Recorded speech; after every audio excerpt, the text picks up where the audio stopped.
What's good, y'all? Welcome back to the channel. Like, share, subscribe, comment. IG, TikTok, bottom video, and we just gonna hop right into it. So today we'll be talking about some bad news of a soul legend who recently passed away. Angie Stone passed away at the age of 61 on March 2nd in Montgomery, Alabama. We'll get into that later. First, we'll just talk about who Angie Stone was, if you are unfamiliar, especially for my younger folks. The old heads, no disrespect, who watch, might already know who Angie Stone is, not even know Mike, but my younger folks might not. So we just gonna get into that. So Angie Stone was originally born in Columbia, South Carolina. South Carolina, my mom from South Carolina, but it's a crazy place South Carolina is. But she got her start, like most people, singing in the church. And I mean, it ain't much to say about that. We know most soul singers, R&B singers, especially from back in the day, got they start really singing in the church. Her first taste of going and making music, she was a part of this woman hip hop group out of Columbia, named The Sequence. Now, obviously, like I said, I'm young, so I had to do my research on The Sequence. But they were a '80s hip hop group who was signed by the Sugar Hill Gang. Now, if you don't know the Sugar Hill Gang is the people who actually, made the first hip hop song in 1979. So, the hip and don't stop. Y'all should know the Sugar Hill Gang if you know your Black history. But if you don't, there's some, Black history for you. Also, another point with the sequence is, if you listen to Dr. Dre, keep your head ringing, and most people have, at least they know the ring ding dong that is actually from a sequence song called Funk You Up. Keep the heads ringing. Keep the heads ringing.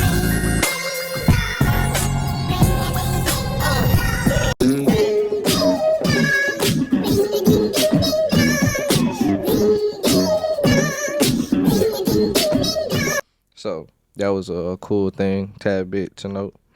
The group ended up disbanding in '85, and then she became the lead vocalist of another group called Vertical Hold. Now, if you're unfamiliar with Vertical Hold released a song "Seems You're Much Too Busy" in '93. That was about their biggest song together. So, if you're unfamiliar with them, I wouldn't be very surprised. But I had to add that tidbit in here because that was one part of her career. Now, when Stone really got a breakthrough in the music game, she went on to have writing credits for and provide backup vocals on tour for D'Angelo's Brown Sugar, which came out in '95, and his album Voodoo, which came out in 2000. Now, I'm a huge D'Angelo fan, so both of these albums I fuck with it, even though they came out before I was born. But them shits is phenomenal. So that meant a lot to me because D'Angelo one of them niggas. But the thing about her and D'Angelo, obviously everybody, well, most people know of age, that D'Angelo and Angie Stone were together, but the label didn't like them being together because they were trying to push the fact that D'Angelo was a sex symbol. So him being with a big boned black woman, wasn't really good for his image in their opinion. So they tried to do that to them.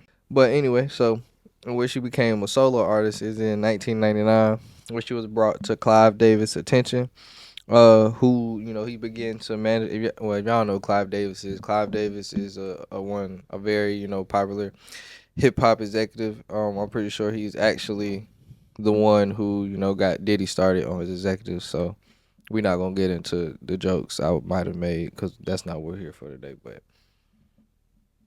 anyway, Clive Davis, he ended up managing her, and then subsequently, he signed to her label because of that, and she released her most critically acclaimed album, which was the Black Diamond. Now, after that, she sung the Girlfriend's theme song, released. The Girlfriend's theme song. Y'all know the show Girlfriends. My girlfriend. I'm not. That shit sounded crazy. I really tried to sing right there. Anyway.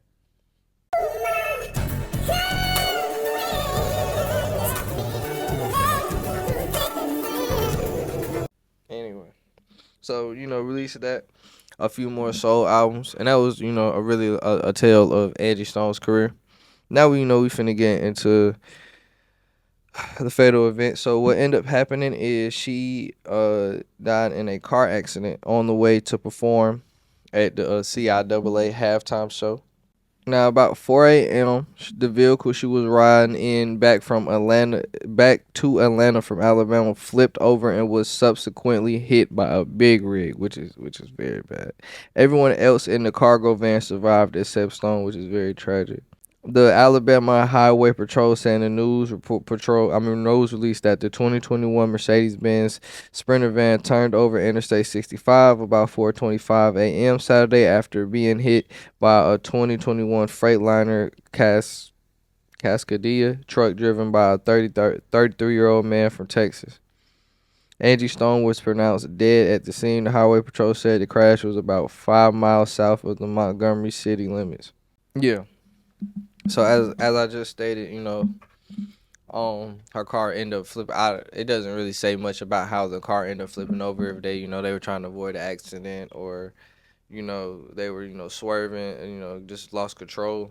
It was going fast or anything like that. It doesn't say, but car ended up flipping over, gets hit by a truck, like an 18-wheeler. So that's very tragic, very tragic, very tragic. So, R.I.P. to Andy Stone, obviously a soul legend.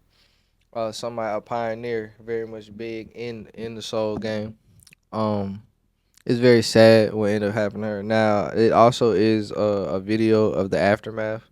Obviously, the actual crash didn't caught on video, so it was so quick unless somebody had a dash cam. But there is some of the aftermath, so I put that in here. Now it is like a TMZ video, so it's not very easy to see, but I just put it in here for the fact. But